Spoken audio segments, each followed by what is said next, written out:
वंदे मातरम नमस्तुभ्यम। स्वागत है आप सबका सैपियंस क्वेस्ट में। कल हम लोगों ने यहाँ तक पढ़ा था, कुछ एग्जाम्पल्स लिए थे कि क्या पोट्री का कितनी पुरानी मिली, 4700 साल पुरानी, और सिल्वर कॉइन जो मिला हम लोग को 2500 साल पुराना। उसके आगे बढ़ेंगे भैया, line by line, word by word, एकदम सरलता के साथ, बहुत ही स्पष्टता के साथ एक्सप्लेन हो रहा है लाइन बाय लाइन। इसको शेयर कर दीजिए आप लोग, जो जो आपके साथ पढ़ने वाले सहपाठी हों उन लोग को भी थोड़ा सा जानने का अवसर मिल जाए। एनसीईआरटी जो किताब होती है, बहुत बार बच्चों को लगता है कि बहुत कठिन है, बहुत टफ लैंग्वेज में लिखी गई है। बस ऐसा कुछ नहीं होता, एक भी लाइन इसकी कठिन नहीं होती, बहुत ही आसान भाषा में होती है। और हम लाइन बाय लाइन एक एक चीज़ कवर करेंगे, कोई चीज़ बचने वाली नहीं है। हम लोग आगे बढ़ते हैं बिना समय गंवाए, देखते रहिए सेपियन क्वेस्ट। तो जो अगला हमारा कॉन्सेप्ट आता है, जो हमारा अगला पेज आता है कि archaeologist also look for bones of animals, birds and fish. देखो, कल हम लोगों ने जाना कि आर्कियोलॉजिस्ट किसको कहते हैं। वो लोग, आर्कियोलॉजिस्ट को हिंदी में पुरातत्ववेत्ता कहते हैं। जो पुरातत्ववादी होते हैं, जो पुरानी चीज़ों को ढूंढ के निकालते हैं, उनको हम आर्कियोलॉजिस्ट कहते हैं। आर्कियोलॉजिस्ट क्या करते हैं कि वो बोन्स को ढूंढते हैं। बोन्स मतलब जो एनिमल्स की हड्डियां होती हैं, जो पक्षियों की हड्डियां होती है, बर्ड्स की, जो फिश की हड्डियां होती हैं, इनको ढूंढते हैं। क्यों? To find out what people ate in the past, यानी कि पहले के लोग पुराने समय में क्या खाते थे। अब इन लोग की जब हड्डियां मिलेंगी तो पता लगेगा। मान लो जानवर की हड्डी जली हुई मिली, या फिर किसी मछली की हड्डी मिल गई, किसी पक्षी की मिल गई, तो पता चल जाएगा ना कि कौन सी मछली ये लोग खाते थे, कौन सी पक्षी लोग खाते थे, कौन सा जानवर खाते थे, बकरा खाते थे कि मुर्गा खाते थे। तो सारी जानकारी मिल जाएगी, क्योंकि उस समय कोई ऐसा तो था नहीं कि लोग बहुत ज़्यादा पढ़े लिखे हुआ करते थे। बहुत पुराने समय की बात चल रही थी, उसमें जो मिला वही खा लिए। शिकारी रहते ही थे वो लोग, हंटर्स थे। हंटर गैदरर जो कॉन्सेप्ट टर्म जो पहले आया था। Plant remains survive for far more rarely if seeds of the grains or pieces of woods have been burned, they survive in the charred form। देखो, बहुत इंपॉर्टेंट यहाँ पर लाइन है, बहुत ही नोट करने वाली चीज़ है। कई बार यहाँ से क्वेश्चन भी पुट हो जाता है और हम लोग समझ नहीं पाते कि क्या पूछ लिया भैया। कि होता क्या है, जो पेड़ पौधे होते हैं जल्दी ये लोग सर्वाइव नहीं करते ज़्यादा दिनों तक। लेकिन देखो, कई बार जो जैविक खाद या फिर ग्रीन मैन्योर बनाने की बात आती है, तो पौधों को सड़ाकर जैविक खाद बनाया जाता है। क्यों? क्योंकि ये लोग बायोडिग्रेडेबल होते हैं और ये इतने दिन तक नहीं रहते जितने दिन तक हड्डियां या फिर बोन्स रहती हैं। हड्डियां बोन्स जल्दी डिग्रेड नहीं होती। पर यदि इनके जो सीड्स ऑफ ग्रेन्स है, या फिर कोई भी लकड़ी का टुकड़ा है, या फिर कोई भी बीज है, मान लीजिए चावल है, गेहूं है, ये जल गया, आधा जला पूरा नहीं जला, तो क्या होता है, ये सर्वाइव कर जाता है। और किस फॉर्म में? चार्ड फॉर्म में। चार्ड फॉर्म उसको कहते हैं, थोड़ा आधा जला आधा बचा हुआ। तो कोई चीज़ आप ऐसी हो जो जला दीजिए, लकड़ी का टुकड़ा हो गया, थोड़ा सा जल गया, जैसे कोयला है, कोयला जला हुआ होता है, इसीलिए क्या होता है, वो बचा रहता है काफ़ी लंबे लंबे समय तक। और हीट और प्रेशर के कारण क्या हो जाता है, कंटिन्यू उसकी रिजर्वेशन होती रहती है। और जब हम लोग उसको निकालते हैं तो एनर्जी के लिए यूज कर लेते हैं। Do you think cloth is found in frequently by archaeologist? क्या आपको लगता है कि कपड़े भी पाए गए होंगे? अब भाई, कपड़ों का यूज हुआ होगा तो कपड़े जरूर मिले होंगे। पर कपड़े क्या है, कपड़े इतने दिन तक सर्वाइव करेंगे? क्यों करेंगे सर कपड़े सर्वाइव? क्योंकि कपड़े भी तो पेड़ पौधों के बनते हैं। कॉटन के कपड़े या फिर सीप के ऊल के जो कपड़े होंगे वो बनेंगे। अगर वो जले होंगे तो बचे होंगे, और नहीं जले होंगे तो काहे बचेंगे भैया। Historians, that is scholars who study the past, often use the word source to differ the information found from manuscript, inscription and archaeology। देखो भाई, जो इतिहासकार है या फिर जो विद्वान है, स्कॉलर्स को विद्वान कहते हैं, हिस्टोरियंस को इतिहासकार। जो पुराने समय को पढ़ते हैं, हु स्टडी द पास्ट, जो प्राचीन समय को पढ़ते हैं, वो एक टर्म यूज करते हैं, सोर्स। सोर्स किसको कहते हैं? जो सोर्स हमारा टर्म है, ये जो हमारा सोर्स टर्म यहाँ पर लिखा हुआ है, सोर्स हम किस टर्म को यूज करेंगे? सोर्स का मतलब ये होता है कि वो इन्फॉर्मेशन, वो मैन्युस्क्रिप्ट या फिर वो इंस्क्रिप्शन जो हम लोग को मिली है जिस जगह से, उस जगह को हम सोर्स कहते हैं। जैसे मान लो अगर कोई चीज़ कहीं पर मिली, मान लो कोई इलाहाबाद हो गया, या फिर बनारस है, इंदौर है, यहाँ पर कोई शहर में कोई चीज़ मिल गई, पुरानी चीज़, कोई इंस्क्रिप्शन मिल गया, कोई लिखी हुई चीज़ मिल गई, या फिर कोई मैन्युस्क्रिप्ट मिल गया, या फिर कोई ऐसा पुराना जली हुई लकड़ी मिल गई, तो उस चीज़ को बताने के लिए कि कहाँ मिली है, उस टर्म का यूज करते हैं सोर्स। यानी कि जहाँ पर इंफॉर्मेशन मिली, उस जगह को हम इंडिकेट करेंगे सोर्स का नाम लेकर। सोर्स का मतलब ही होता है जो उद्गम स्थल हो। ठीक। Once sources are found, learning about the past become an adventure as we reconstruct it bit by bit. देखो भाई, सोर्स एक बार मिल जाए ना, तो जो प्राचीन समय को अध्ययन करने का तरीका है वो एक एडवेंचर बन जाता है। मतलब बहुत ही रोचक बन जाता है, बहुत ही अच्छा लगता है कि हाँ, हम हर चीज़ को बिट बाय बिट रिकंस्ट्रक्ट करते हैं, एक एक चीज़ सोचते हैं कि कैसे क्या क्या हुआ होगा। टूटी हुई पहेली को हम सुलझाने का प्रयास करते हैं कि पहेली जो हमारी एक एक चीज़ टूट गई हैं, बिखर गई हैं समय के साथ, उसमें खराबी आ गई है, या फिर वो कोई मान लो मंदिर रहा होगा, मंदिर टूट गया, पत्थर उसके कई बार बिगड़ जाते हैं, भूकंप आ गया या फिर ऐसा कोई भी घटना हो गई जो प्राकृतिक आपदा आ गई, या फिर कई बार विदेशी आक्रांता है उन्होंने खराब कर दिया, तो उस चीज़ को हम जोड़ने की कोशिश करते हैं। और ये करते हैं कि बिट बाय बिट उसको रिकंस्ट्रक्ट करते हैं, फिर से जोड़ते हैं और बना के देखते हैं कि पुराने समय में वापस आ रहा है कि नहीं। So historians and archaeologist are like detective. ये किस तरह होते हैं जो आर्कियोलॉजिस्ट और हिस्टोरियंस होते हैं, ये डिटेक्टिव की तरह होते हैं। Who use all these sources like clues to find about our past. जो कि सोर्सेस के विषय में जो क्लू हैं, जो जानकारी है, उनको पता करके इकट्ठा करके हमारे प्राचीन के समय में बात करते हैं। डिटेक्टिव कौन होता है? डिटेक्टिव स्पाई को कहते हैं, जो जासूस होता है। जासूस क्या करता है? वो भी यही काम करता है। वो जो एक एक चीज़ उसको मिलती है, कोई भी सूचना मिल गई, कोई भी इन्फॉर्मेशन मिल गई, जब उसको मिली तो पुरानी इन्फॉर्मेशन से उसको नई इन्फॉर्मेशन को जोड़ने का प्रयास करता है और देखता है क्या इसमें दोनों बीच में कोई क्लू मिल रहा है, क्या हमको कोई ऐसी चीज़ मिल रही है जिसको हम देख करके ये जान सके कि हाँ, ये चीज़ ऐसी रही होगी। मान लो कहीं पर कोई फैक्ट्री है, कोई रबर फैक्ट्री है, तो वहाँ पर अगर रबर का वेस्ट मिलेगा तो हम जान सकते हैं कि हाँ, यहाँ पर रबर फैक्ट्री रही होगी क्योंकि रबर का वेस्ट मिला है। या फिर मान लो कोई रबर बनाने की मशीन मिल गई। अब मशीन और रबर तो पुराने समय में था नहीं, केवल एग्जाम्पल लेने की बात कर रहे हैं, एक एग्जाम्पल है। तो यही चीज़ होती है कि हिस्टोरियंस और आर्कियोलॉजिस्ट डिटेक्टिव की तरह होते हैं। क्यों? एक एक चीज़ को ढूंढते हैं कि कैसे कहाँ पर एक बाल भी मिल गया ना, कोई भी चीज़ का एक बाल मिल गया, फिर एक टुकड़ा मिल गया जो बहुत छोटा हो, 1 सेंटीमीटर का हो, उसके विषय में बहुत गहराई से उसकी जांच परख करते हैं, कार्बन डेटिंग करते हैं, पता लगाते हैं कि कैसे ये चीज़ इतने दिनों तक सर्वाइव करी और इसके पीछे जुड़ा हुआ रहस्य क्या है, यदि कोई है तो। वन पास्ट और मैनी। अब देखो, जो बुक का टाइटल था आवर पास्ट, वहाँ से कॉन्सेप्ट आया है कि एक पास्ट था कि कई पास्ट, यानी हमारा एक अतीत था कि कई अतीत थे। Did you notice the title of this book? क्या आपने इस बुक के टाइटल को पढ़ा? आवर पास्ट, यानी कि we have use the word past in plural to draw attention to the fact that past was different for different group of people. बहुत important चीज़ है, यहाँ पर आप लोग को समझना होगा कि यहाँ पर जो इंपॉर्टेंट चीज़ दी गई है कि हमारा पास्ट जो है वो डिफरेंट है। अलग लोगों के लिए हमारा पास्ट डिफरेंट होता है और दूसरे लोगों के लिए हमारा पास्ट डिफरेंट है, यानी कि एक पास्ट नहीं है, ये कई पास्ट हैं। पास्ट का है कलेक्शन ऑफ पास्ट है, कई पास्ट का कलेक्शन है, इसीलिए टाइटल, जो बुक का टाइटल नाम दिया गया, वो भी कई बुक के पास्ट को इकट्ठा करके बताया गया कि हाँ, ये एक व्यक्ति का पास्ट दूसरा हो सकता है, दूसरे व्यक्ति का पास्ट दूसरा हो सकता है। पास्ट का मतलब अतीत से, जो पुराने समय में हुआ होगा। कोई मान लो ऐसी कम्युनिटी रही होगी जो केवल पत्थरों का काम करती रही होगी, या फिर कोई ऐसी कम्युनिटी थी जो मछलियों का काम कर रही होगी, या फिर कोई ऐसी कम्युनिटी जो मिट्टी का काम कर रही होगी। तो इन लोग के पास्ट अलग अलग रहे होंगे, इन लोग के अतीत, इन लोग का जो पूर्वज रहे होंगे वो सब अलग अलग रहे होंगे। यहाँ पर क्वेश्चन बनने की ज़्यादा संभावना रहती है कि एक पास्ट है कि कई पास्ट है। तो बहुत आसान सा है कि एग्जाम्पल दे देंगे कि डिफरेंट ग्रुप ऑफ पीपल के लिए पास्ट क्या है, डिफरेंट था। For example the lifes of herder और farmers were different from those of kings and queens. बहुत साधारण एग्जाम्पल है कि जो फार्मर थे, जो चरवाहे थे और जो किसान थे, उनकी ज़िंदगी हमेशा अलग रही होगी किनसे? राजा और रानियों से, किंग्स और क्वीन से। क्यों?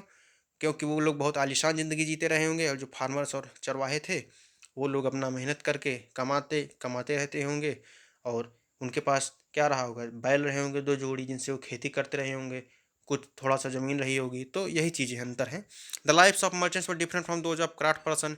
जो व्यापारियों की लाइफ थी, जो वहाँ पर बड़े बड़े उद्योगपति थे, उनकी लाइफ अलग थी किनसे? क्राफ्ट पर्सन से, जो वहाँ पर काम करने वाले लोग थे, जैसे लोहार हो गया, बढ़ई हो गया, ये सभी लोगों से, iron smith, gold smith and so on. Also as it true even today people follow different practices and custom in different parts of the country. आज भी यही चीज़ है भाई, इंसान है तो इंसान की जो प्रजाति है वो तो वही है ना, वो चेंज तो हुई नहीं। तो कई बार कई प्रैक्टिसेस डिफरेंट होती हैं और डिफरेंट कस्टम होते हैं जो अलग अलग देश में अलग अलग तरफ फॉलो होती है। कोई देश पता लगा स्टील उत्पादन ज़्यादा कर रहा है, कोई आयरन उत्पादन ज़्यादा कर रहा है, तो ये एग्जाम्पल है। For example today most of the people living in Andaman island get their own food by fishing, hunting and collecting forest produce. अब देखो, अंडमान का जो आइलैंड है ना, पता है अंडमान का आइलैंड कहाँ है? देखो भाई, ये आपका अंडमान निकोबार आइलैंड है। 3 पार्ट में डिवाइडेड है, नॉर्थ अंडमान, मिडिल अंडमान और साउथ अंडमान। ठीक, इसका एक मैप और देख लेते हैं। ये आप मान लो इंडिया है, बे ऑफ बंगाल है इधर। तो अंडमान आइलैंड क्या, एक सीरीज ऑफ आइलैंड है, इसमें कई डिफरेंट पार्ट में बटा हुआ। ये रहा देखो, ये हमारा इंडिया है, ये हमारा प्यारा भारत है, और ये क्या है? ये सीरीज ऑफ आइलैंड जो है, इनको अंडमान आइलैंड्स कहा जाता है। ठीक, तो यहाँ तक बात क्लियर हुई ना कि अंडमान आइलैंड्स कहाँ पर सिचुएटेड है। तो यही चीज़ है कि अंडमान के लोग ज़्यादातर क्या करते हैं। अब देखो, मेन लैंड से अंडमान के लोग कटे हुए हैं, जो अपना पूरा पूरा देश है वहाँ से क्या है, पानी में वो लोग सिचुएटेड हैं, बे ऑफ बंगाल में हैं। ठीक, तो होता क्या है कि जब बे बंगाल में है वहाँ पर पूरा समुद्र चारों तरफ घिरा हुआ है, तो जो उनका अपना फूड है वो फूड कैसे ऑब्टेन करेंगे? कोई ऐसा तो है नहीं कि भाई ये यहाँ से ले जाके पहुँचाएँगे, वहाँ भी ज़मीन है, खेती तो वहाँ भी कर सकते हैं। तो वो लोग ज़्यादातर ट्राइबल लोग हैं तो फिशिंग करेंगे, मछली मारेंगे, हंटिंग करेंगे, शिकार करेंगे, कलेक्टिंग फॉरेस्ट प्रोड्यूस, जो जंगल की लकड़ियाँ हैं, जो जंगल के सामान है, जंगल की जो प्राकृतिक संपदा है उसको इकट्ठा करेंगे, वही खाएँगे। Bye contrast most people living in cities depend on others for supplies of food. अब देखो बहुत इंपॉर्टेंट यहाँ पर बहुत खास चीज़ आती है जिसको हम लोग हाईलाइट करेंगे कि अंडमान की तरह देखो, अंडमान में क्या है, सभी लोग वहाँ पर अपना इकट्ठा स्वयं से रह रहे हैं, ठीक, स्वयं से सभी चीज़ पा रहे हैं। लेकिन जो शहर में लोग रह रहे हैं वो कहाँ डिपेंड करते हैं? दूसरे लोगों पर। शहर में कोई खेत नहीं है, शहर में खेती तो होगा नहीं, तो जब शहर में खेती नहीं होगी तो वहाँ पर जो भोजन होगा उनका बाहर से आएगा, और बाहर से आएगा तो इसका मतलब दूसरे के ऊपर डिपेंडेंट होगा। Differences such as existed in the past as well, ऐसा ही पहले भी होता था। पहले के लोग क्या होते थे? पहले भी शहर थे, तो पहले भी शहर थे तो वहाँ पर लोग डिपेंडेंट होते थे बाहर वालों पर। कई बार लकड़ियाँ जंगल से आती थी, कई बार जो औषधि है, जो मेडिसिन है, मेडिसिनल प्लांट आते थे बाहर से, फॉरेस्ट फॉरेस्ट प्रोड्यूस हो गया, फिर कोई भी फसल हो गई, तो यही सब चीज़ बाहर से आती थी। Besides there is another kind of difference, एक डिफरेंस और है इसके अलावा। We know a great deal about kings and the battles they fought because they kept records of their victories. अब देखो, हम राजाओं और उनकी लड़ाइयों के विषय में इस तरह इसलिए जानते हैं क्योंकि उन्होंने अपना रिकॉर्ड रखा है। जिन जो उन्होंने लड़ाइयाँ लड़ी, जो वो लोग लड़ाई जीते, उनका एक उन्होंने रिकॉर्ड रखा, ठीक। जैसा आज भी होता है कि कोई भी गवर्नमेंट जब कोई ऑर्डर इशू करती है, कोई रिलीज़ करती है, तो उसका एक रिकॉर्ड रखती है कि हाँ हमने इतने दिनों में इतने ऑर्डर रिलीज़ किए, इतना जो है आदेश दिए, इतने अध्यादेश दिए, तो यही सब चीज़ होते हैं। Generally ordinary people such as hunter, fishing folks, gatherers, farmers और herders did not keep records of what they did. अब देखो, अब आपने कल क्या किया, आज क्या किया, या फिर परसों क्या करेंगे, इसका कोई कहीं पर लिख के रखते हैं क्या कि आज हम यहाँ गए थे, कल वहाँ जाएंगे? वो डायरी वाली बात अलग की है, लेकिन ऐसा कोई व्यवस्थित तरीके से सिस्टमेटिक रिकॉर्ड तो रखेंगे नहीं। तो ऐसे ही पहले था, जो सामान्य लोग थे, हंटर्स से या फिर फिशिंग फोक या फिर गैदरर्स, इकट्ठा करने वाले फार्मर या फिर हर्डर, ये कोई रिकॉर्ड नहीं रखते थे, तो इनके विषय में जानकारी भी उतनी नहीं हो पाएगी कि वो लोग क्या करते थे।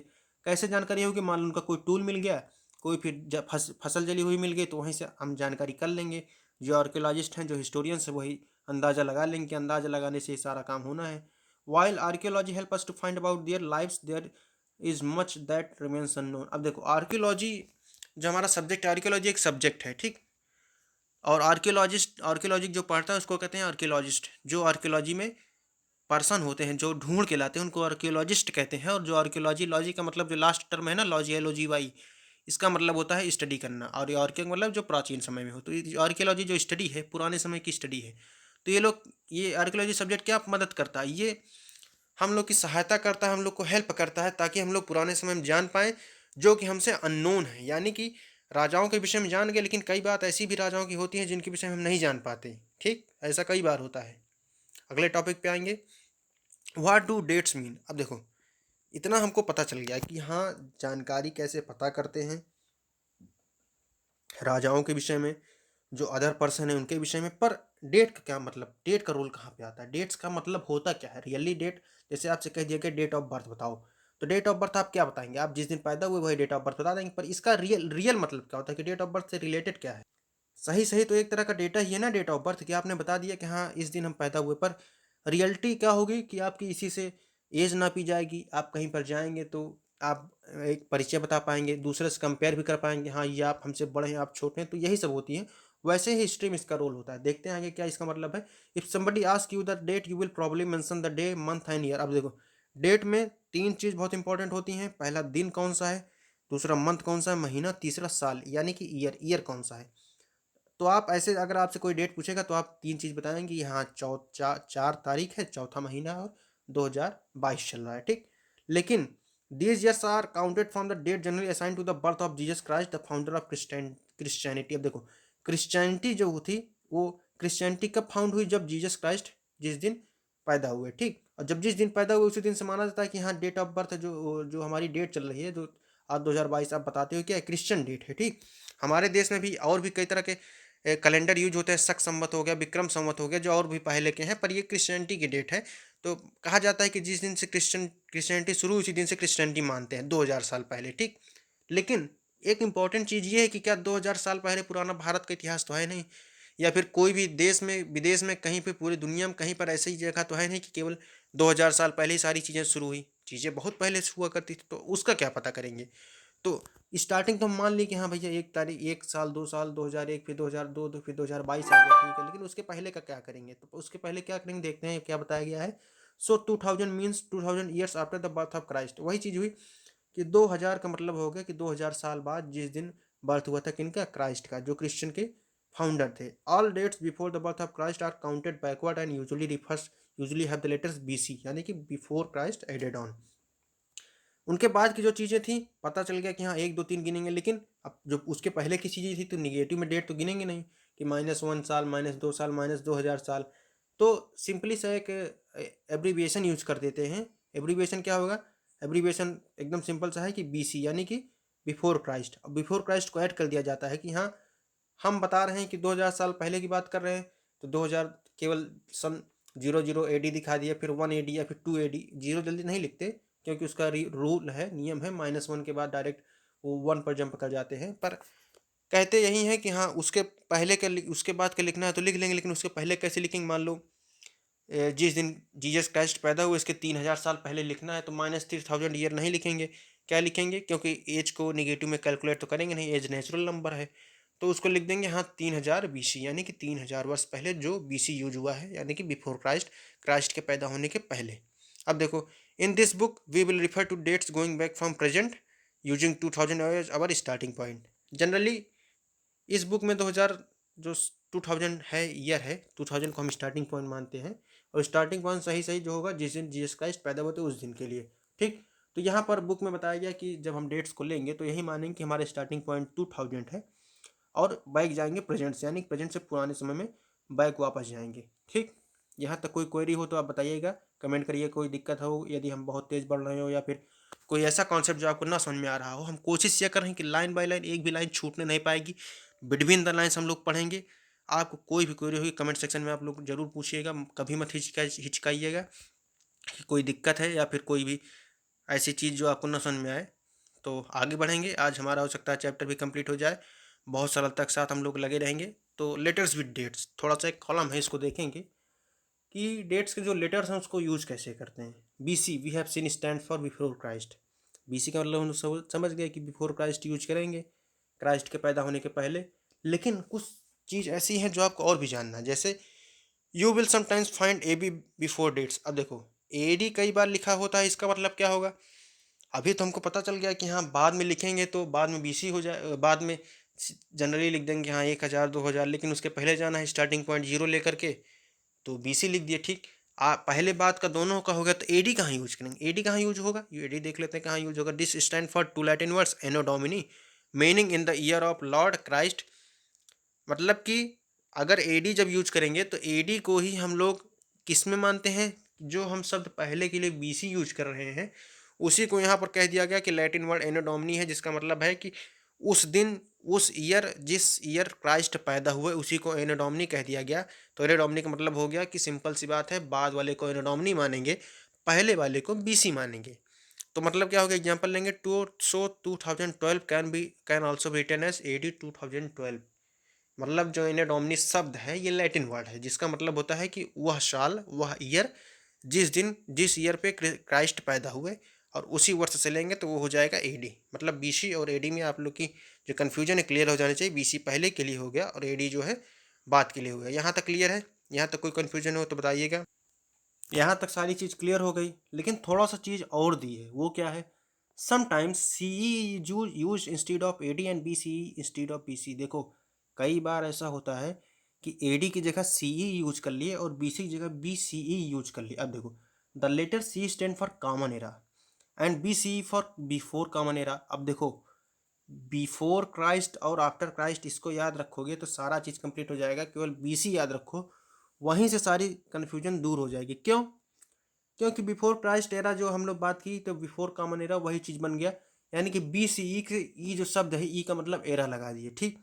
एरा का मतलब सही सही देखें तो एरा का मतलब युग होना चाहिए, पर एरा जो इंग्लिश में वर्ड्स ऐसे होते हैं कि जिनका एक ही वर्ड के कई मतलब निकल गए और कई वर्ड का एक ही मतलब हो जाता है, ठीक। तो यहाँ पर इंग्लिश में थोड़ा सा चीज़ें होती हैं ऐसी, पर यहाँ पर कंफ्यूज नहीं होना है कि एरा जो शब्द लगा दिए, एरा शब्द ऐसे ही लगा दिए ताकि हम लोग एकदम क्लियर हो जाए, बी सी ई। और जो सी ई लगा दिया उसका मतलब कॉमन एरा होगा, जो एकदम जनरली चीज़ें चल रही हैं। बाद वाली चीज़ें ए डी को ही सी ई बना दिए, जिसको हम लोग पहले कुछ नहीं लिखे, लेकिन उसके बाद हम लोग ए डी लिखना शुरू कर दिए।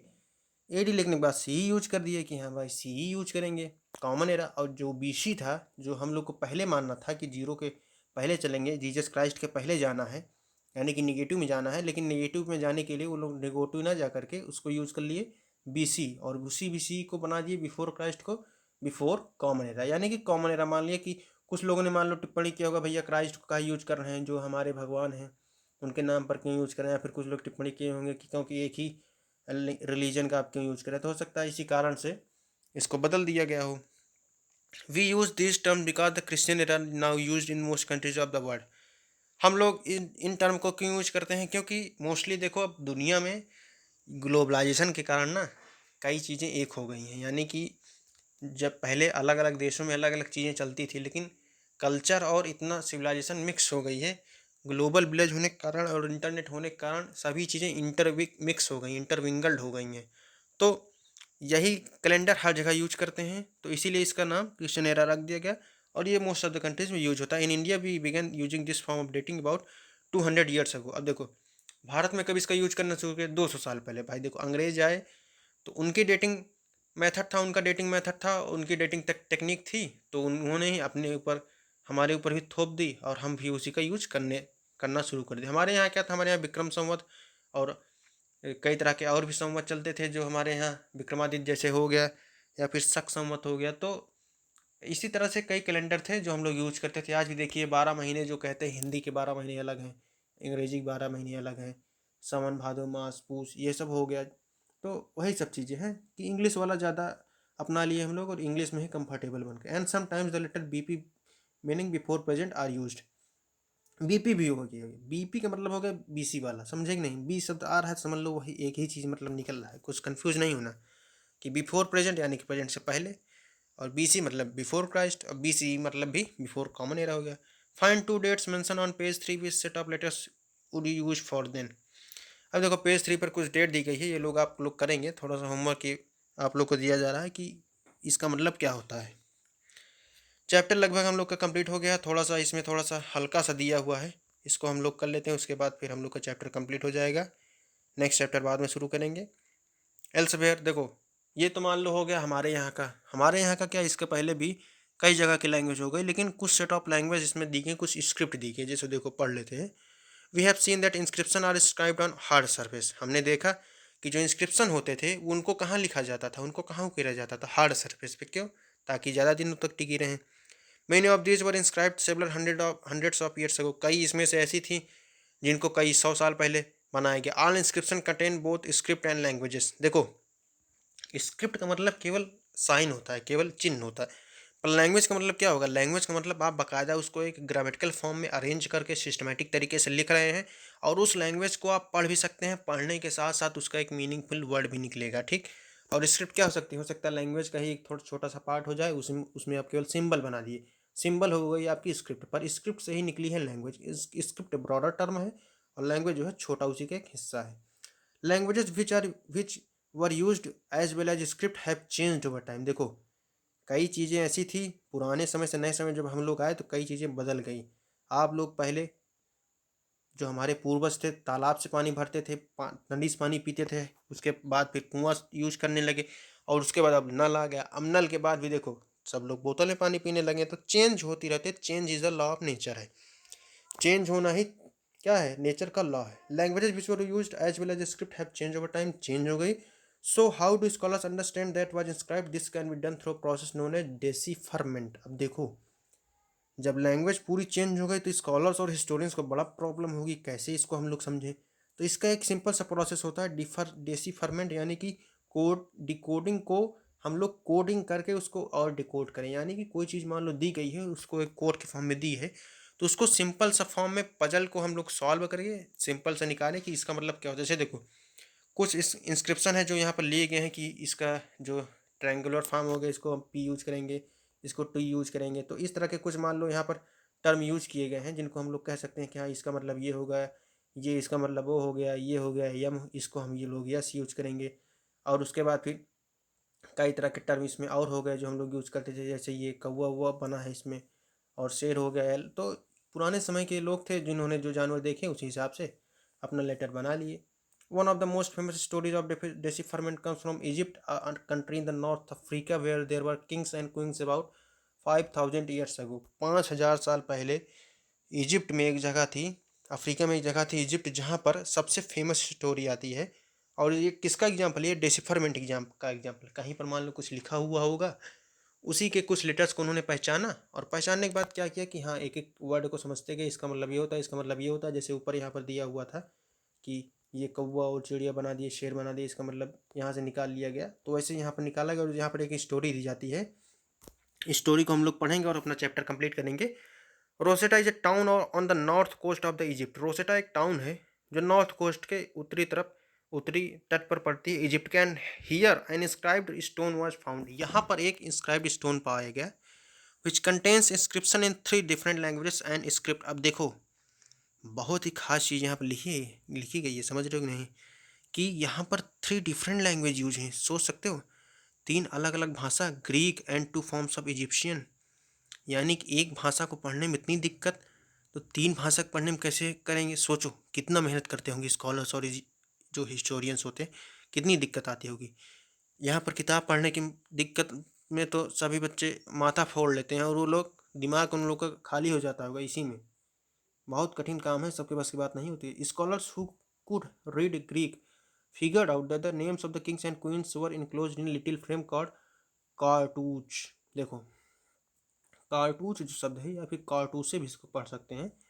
इन्होंने स्कॉलर्स और जो इजिप्शियन वो हिस्टोरियंस थे आपके, जो आपके इतिहासकार और जो विद्वान थे, उन्होंने पाया कि जो राजा और महाराजा के नाम थे, इनको बड़ी स्पेशल तरीके से लिखा जाता था। किसमें? एक इनक्लोज्ड फिगर है। मान लो इस तरह से कोई आपका नाम लिखा है, मान लो इजिप्ट लिखा है, तो इजिप्ट को इन्होंने क्या कर दिया, इजिप्ट को इन्होंने एक डिब्बा इसे लाइन में बना दिए। तो मतलब एक डिब्बे के अंदर जब इसको लिख दिया गया इनक्लोज्ड फिगर में, तो इसको बना दिया क्या, जैसे रोसेटा है, रोसेटा को इन्होंने इनक्लोज फिगर में कर दिया। तो इसको इजिप्ट के जो राजा महाराजा थे, उनके जो नाम थे, इनको ये लोग इनक्लोज फिगर में लिखते थे। ये इन लोगों ने बहुत बड़ी खोज की। मतलब इससे क्लियर हो गया कि हाँ, जहाँ इस तरह लेटर आएगा हम समझ जाएंगे, जहाँ इस तरह वर्ड आएगा हम समझ जाएंगे, हाँ यहाँ पर कोई कोई न कोई किसी न किसी राजा महारानी का नाम यहाँ पर आ रहा है। तो बहुत इंपॉर्टेंट चीज़ यहाँ से क्लियर हुई।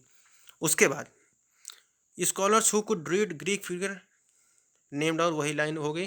दे then placed Greek and Egyptian signs side by side. इन्होंने फिर उसके बाद बहुत बारीकी से काम करना शुरू किया। जो ग्रीक और इजिप्शियंस के साइंस है, जो इनके निशान थे, इनको साइड बाय साइड करना शुरू किया, यानी सॉर्ट करना शुरू किया, इनको आइडेंटिफाई करना शुरू किया। And identified the sounds for which Egyptian letters stood. उसके बाद उन साउंड को उन्होंने पहचाना जो इजिप्शियन लेटर्स मतलब रखते थे, कुछ ना कुछ उनका मीनिंग निकलता था, उन साउंड को उन्होंने पहचाना।